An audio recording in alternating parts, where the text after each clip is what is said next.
Hey, what's up, catchers? Today, let's talk about what to think about. What to think about is very important. It's probably the most important thing we can do for ourselves as catchers.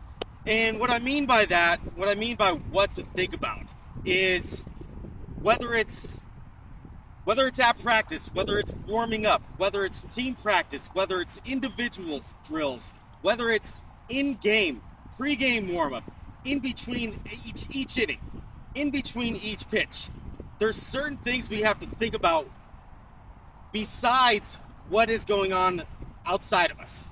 So we have to be able to control the certain things that that we are expressing within our athleticism as a catcher. And to kind of start off with what I mean by that is we have to be as catchers, we have to be our best coach. We have to be our own coach.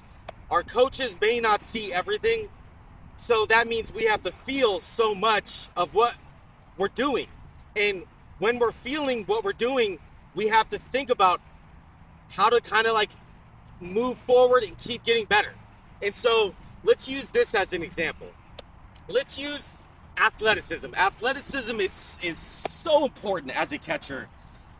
You have to be athletic. You know, a scout once told me that one of the main things they look for in a catcher is not how well they receive, is not their pop time, is not those tangible things that us catchers work on constantly. What he told me he looks for is this catcher athletic? And if the catcher is not athletic, he's got a lot of uphill climbing to do. He's got a lot of work to do in order to be noticed and keep on, advancing to the next level.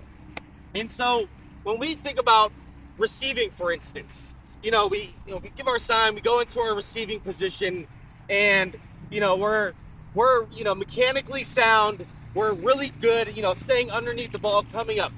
But there can be some catchers that are very robotic with their mechanics. And that's the one thing we don't want to be as catchers. We don't want to fall into this robotic type of catcher.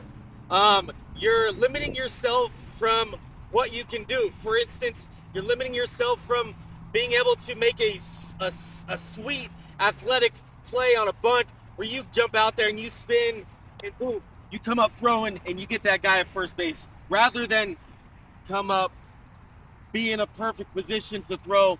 Those are the things you want to work on all the time in practice. But we all